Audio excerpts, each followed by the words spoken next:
Hi everyone, Aaron here for Zollotech, and Android 13 is finally rolling out to Pixel devices.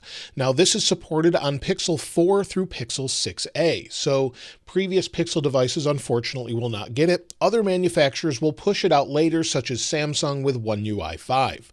Now one thing to note before we get started is if you upgrade Android 13 on a Pixel 6, Pixel 6 Pro, or Pixel 6a, you won't be able to roll back to Android 12. Currently there's no way to do that. Maybe in the future there will be.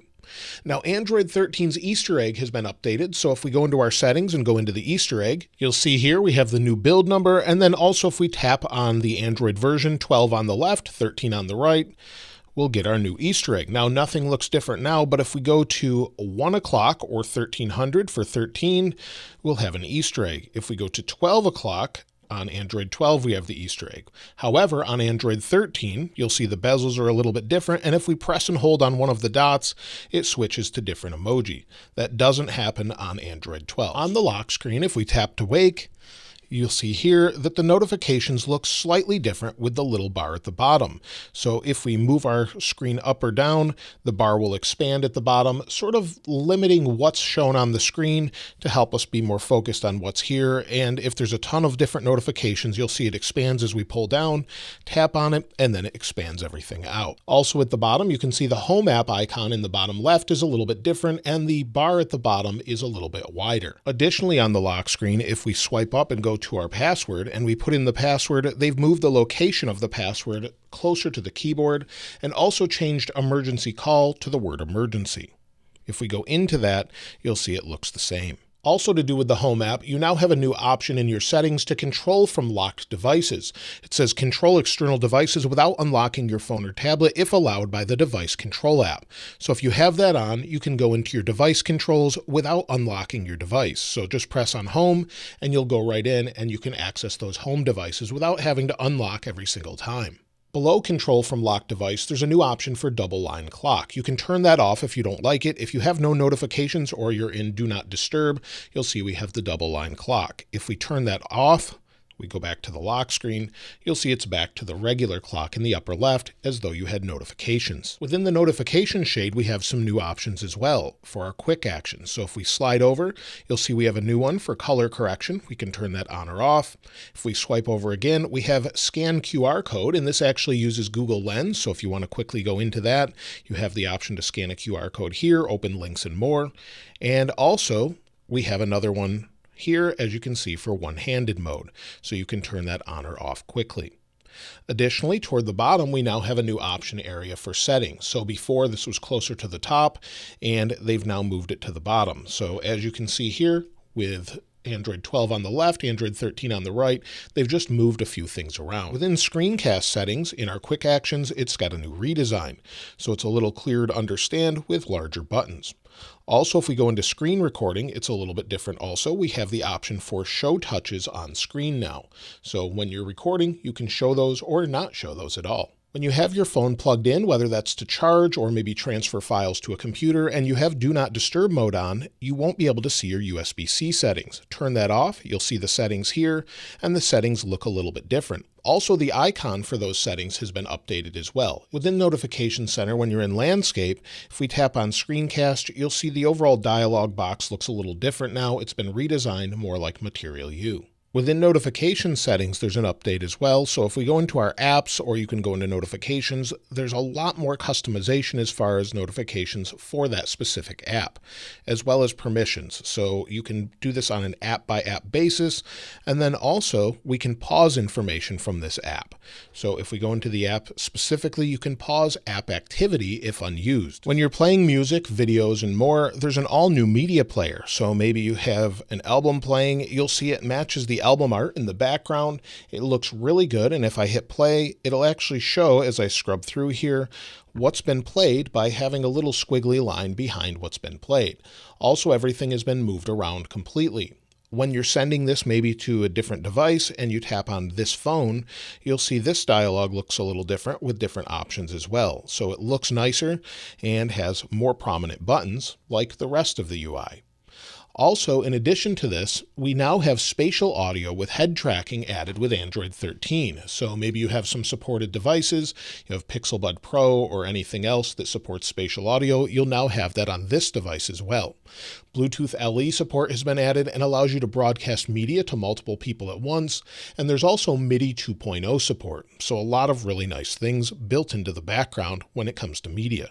The same media player is found on the lock screen as well, and looks really great. So as you scrub through, you'll see it has a little jiggly line there. It gives the icon from which it's playing from, YouTube Music in this case, and just has a nice look overall and changes based on what you're playing. So if maybe we go into something different, maybe we'll go back, go into something else. If we play something different, you'll see here, if we go into the media center again, it changes the album art in the background and just everything to match. The home screen gets a little bit of an update. The first thing is down at the bottom, you'll see the Google Lens icon has been updated. We also have more theming options. So if we go into our wallpapers and style, scroll down a little bit, you'll see that we now have more options to pick from when it comes to the overall theme. So as we scroll through, we have 16 different options here. And then of course, themed icons that will carry across to more than just Google apps. It doesn't seem to work all the time for me, but the themed icons, you can see it there, it switched, and we have more themed icons. Eventually it will be on different apps as well, not just Google apps. So that's something that they've updated. I don't particularly care for it, so I leave it off, but it's nice to see the additional theming options. If you don't prefer gestures, there's a new option for the buttons. If we switch to a 3-button navigation system, then we go under our options or settings, we now have an option to hold home for assistant. We can turn that on and off now. So if we don't want to hold home, pressing the home button for assistant, we can have that off. However, when it's off, you can no longer swipe from the corners to activate Google Assistant.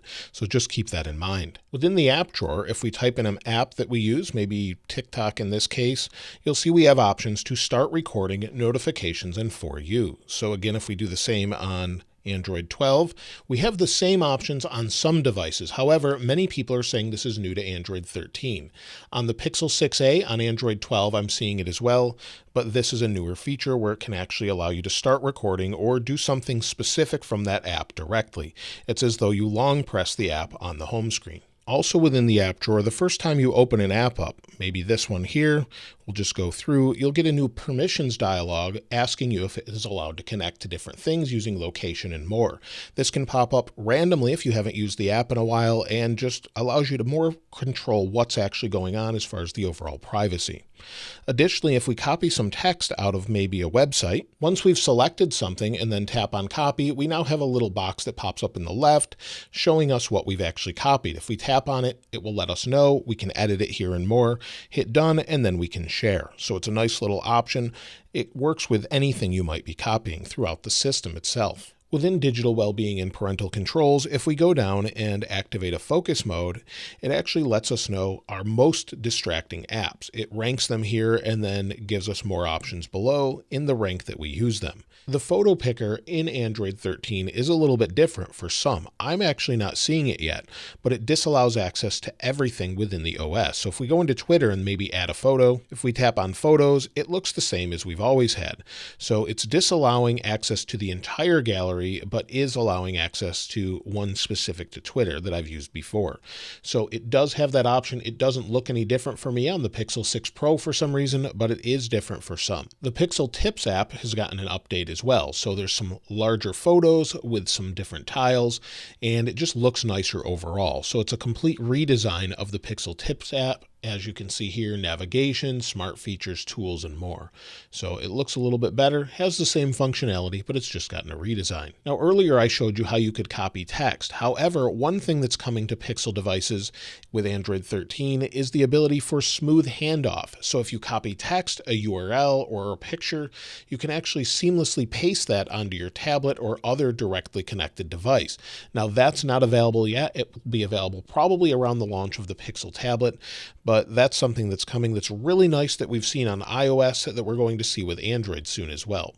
Now within settings, there's a ton of different changes. So let's go into settings. Within your display settings, at the bottom, we have Screensaver. Screensaver has a redesign in Android 13, where we have larger tiles, and you can see it says clock, customize, colors, photos, and then you can preview instead of start now. So it's sort of broken up into different sections instead of having to go into settings and then enable everything that way. Now, instead of having font size and display size, we now have display size and text. If we go into it, we can more easily see what's changing. So if we change the font size, you'll see it changes in the preview above it. So it's really nice to have all of these settings. And if you don't like them, you want to go back to the regular settings, you can tap reset settings and everything goes back to normal. You can set high contrast, bold text, and display size as well, and it will show you everything with the icons changing, reset settings, and they'll go back if you want to do that. Within accessibility, there's some new options as well for color and motion. So that's something that's new. If we go into color and motion, you'll see we have dark theme. And if we tap on dark theme, you can schedule it and it just brings us to our normal dark theme menus, but we have remove animations, large mouse pointer, color inversion, and color correction. Down toward the bottom, we now have a new audio description option. So it says here a description of what's happening on screen in supported movies and shows. So it will read to you what's actually going on. Within magnification, there's a new option also for magnification typing or magnify typing. So if you have that option on and you're using it, it will actually just follow where you're typing on screen to make it a little easier to see. So with the magnify typing option on, we can say, hi, how are you?